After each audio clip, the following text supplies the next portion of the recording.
ये सेवा का अर्थ बड़े बड़े विद्वान नहीं समझते। सेवा का 3 स्वरूप होता है, वो समझना बहुत जरूरी है।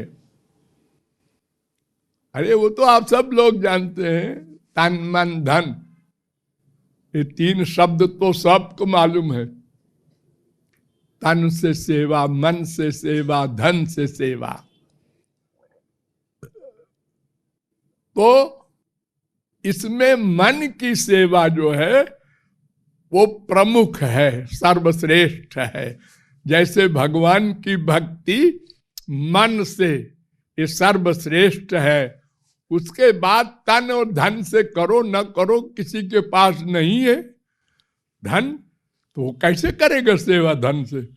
और किसी के पास तन भी हमेशा नहीं है स्वामी के लिए, तो जब कभी मिल जाएंगे स्वामी तो सेवा मिल जाएगी, अन्यथा वो बेचारा कभी सेवा नहीं कर पाएगा। संसारी लोग में ऐसे ही गुरु की सेवा भी है, परमार्थ में हमेशा तो मिलेगी नहीं हर एक को, लेकिन मन से सेवा तो सबको सदा मिलेगी। उसे कौन पैसा देना है या स्वामी की आवश्यकता है। मन से सेवा सर्वश्रेष्ठ, मन का प्यार। और फिजिकल सेवा कैसे मिलेगी मन से?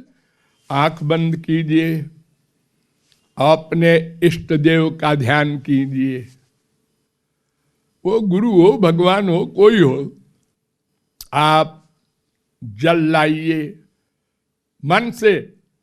गंगा जमुना त्रिवेणी गोदावरी सब तीर्थों के जल आ गए, उसमें खुशबू मिलाइए, अब स्नान कराइए। जैसे जैसे आप संसार में अपने करते हैं वैसे सब कीजिए मन से। तो संसार में तो मन का फल मिलता नहीं और भगवान के यहां मिलता है।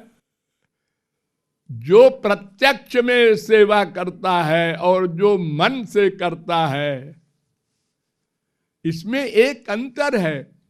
प्रत्यक्ष में अगर वो प्रत्यक्ष प्लस मन का अटैचमेंट दोनों रहे और केवल मन से करे, मन का अटैचमेंट तो तब होगा ही। क्यों करेगा भला मन से कोई? अरे हाँ, जब तन नहीं है और मन से कर रहा है तो वो सेवा तो पक्की है ही, क्योंकि उसमें अपने स्वार्थ का तो कोई विषय है नहीं।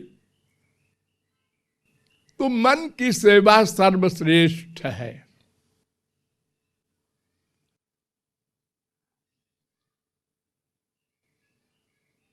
और तन और धन ये दो तत्सिद्ध्यै तनुभित्तजा, ये अपनी अपनी हैसियत के अनुसार होता है। अगर हैसियत नहीं है तो भगवान इसको फील नहीं करते, न दंड देते हैं। अरे 2 रोटी खाने को बेचारे को नहीं मिलती, वो कहां से धन से सेवा करेगा? यद्यपि करना उसको भी चाहिए, 1 पैसा 2 पैसा। हमारे इतिहास में एक एग्जाम्पल है बड़ी बढ़िया। हमारे यूपी में सबसे बड़ी एशिया की यूनिवर्सिटी BHU है, बनारस हिंदू विश्वविद्यालय, बहुत बड़ा है। तो उसमें मदन मोहन मालवीय ने उसको बनवाया है भीख मांग के। तो उन्होंने बहुत वर्षों तक प्रयत्न करके यूनिवर्सिटी तैयार किया। तो उसमें एक भिखारी ने 5 आने दिया। उस जमाने में 5 आने, आज वो 5 लाख के बराबर है।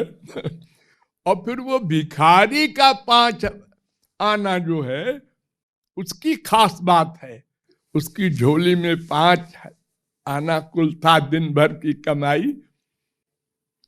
वह से डरता डरता गया। मदन मोहन इतने बड़े आदमी उनके पास, तो लोग उन्होंने देखा, उन्होंने कहा क्यों खड़ा है, इसको बुलाओ। बुलाया, क्यों खड़े हो भाई? हम भी कुछ दान करना चाहते हैं यूनिवर्सिटी में। है, तुम क्या दान करोगे भाई, तुम तो भिखारी हो। हाँ भिखारी हूं। अच्छा ठीक है, हमारे यूनिवर्सिटी में तो जो दान करना चाहे, कोई शर्त नहीं है कि 1 लाख से कम नहीं लेंगे। दे दिया आपने। तो मदन मोहन ने चिपटा लिया, कहने बस बस बस, अब मेरी यूनिवर्सिटी बन जाएगी। और बड़े बड़े आदमी बैठे थे, वो ज्यादा राजा लोगों के पास जाते थे। उस जमाने में राजा लोग थे ना हमारे भारत में, और राजा लोगों ने ज्यादा पैसा दिया है, और 4-5 आने से क्या होता है, इतनी बड़ी यूनिवर्सिटी बनी है। तो वो 5 आने उनकी हिस्ट्री में लिखा हुआ है, उस यूनिवर्सिटी का सबसे बड़ा दान 5 आने, भिखारी का 5 आने।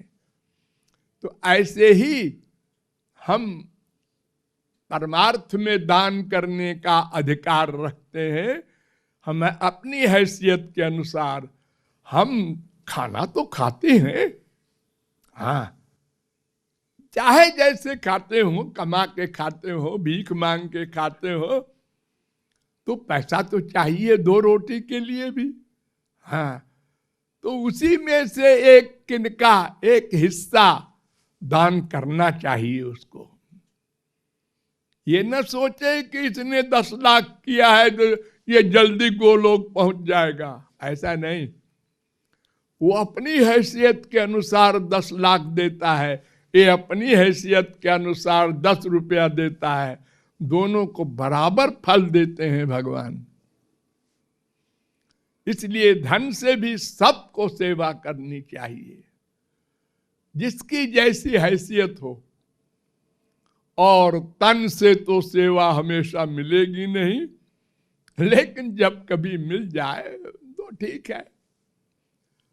तो ये सेवा जो भगवान और गुरु के निमित्त होगी,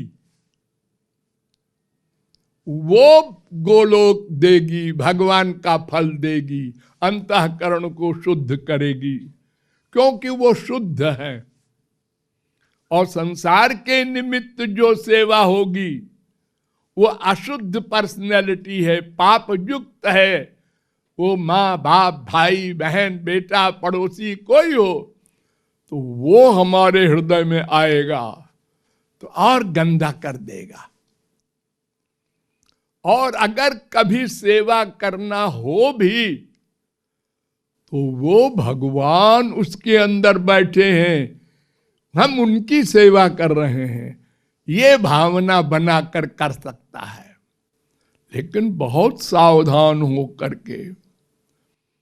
अगर आपने किसी डकैत को दे दिया 1 लाख और उससे रिवॉल्वर खरीद के वो डाका डालता है, तो आपको भी दंड मिलेगा भगवान के यहाँ। आप भगवान से कहेंगे मुझे क्या मालूम वो डकैत है। नहीं, तुमको मालूम करना चाहिए था पहले। ये इसलिए तुमको क्षमा नहीं किया जा सकता कि हमको नहीं मालूम है। देशे काले च पात्रे च तद्दानम, देश काल पात्र सब सोच करके दान करना चाहिए, अंधे होकर नहीं। ऐसे ही शरणागति, हमें क्या मालूम ये महात्मा पाखंडी है। सोच विचार के महात्मा मानो किसी को, अन्यथा उसके अनुसार चलोगे वो भी नरक जाएगा, तुमको भी ले जाएगा। ये नहीं चलेगा कि हमको क्या मालूम। मालूम करो शास्त्र वेद से, यही तो मेहनत है। ऐसे आंख बंद करके करने वालों को दंड मिलेगा। तो सेवा, असली सेवा शब्द का अर्थ है जो भगवान के निमित्त हो। कंक्लूजन, अब सेवा में दो मामला है। क्या?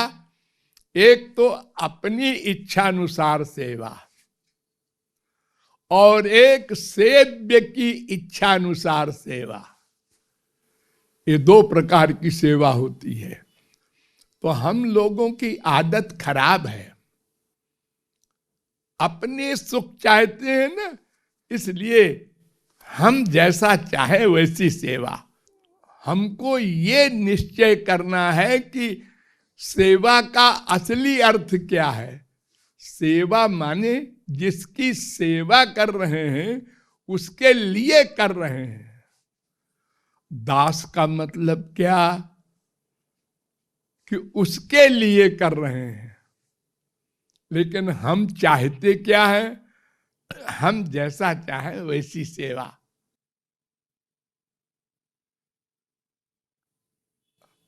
अब गुरु जी का मान लो 1000 सेवक हैं, अब सब कहेंगे हम चरण दबाएंगे, तो बताओ गुरु जी का क्या हाल होगा? ये पंडित लोग कथा कहते हैं, एक गुरु जी के 2 ही चेले थे, तो दोनों लड़ते थे आपस में। तो गुरु जी ने कहा है कि देखो भाई, लड़ो मत, तुम दाहिना पैर दबाया करो, तुम बायां पैर, समझे? तुमने कहा हाँ गुरु जी ये ठीक है, बंटवारा हो गया।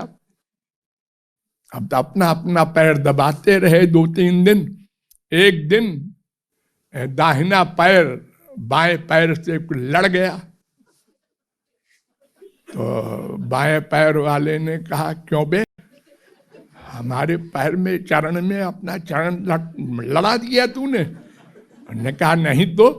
ने कहा हाँ। ने कहा और जोर से इसने मार दिया उसने, फिर उसने उसमें मुक्का मारा, फिर वो लेके खींचने लगे। गुरुजी ने कहा अरे मर गए रे, ठीक क्या कर रहे हो तुम लोग? कहीं देखिए गुरुजी इसने ऐसा किया। उसने कहा नहीं गुरुजी इसने मारा है पहले। उसने कहा जैसे संसारी बच्चों की लड़ाई में अड़ोस पड़ोस के बच्चे लड़ते रहते हैं ना, तो आप लोग वहां जाते हैं फैसला करने, ऐसे तो अपनी इच्छा के अनुसार सेवा सेवा नहीं है। पक्का सोचो, वो अपनी सुख सेवा है, क्योंकि अपने को सुख मिल रहा है। अपने सुख के लिए जो सेवा करते हो वो तो रोज करते हो तुम संसार में।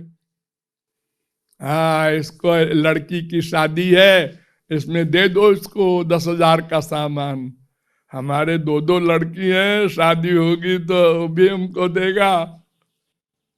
ऐसे 10 जगह दिए रहो तो वो इकट्ठा हमको मिल जाएगी शादी में।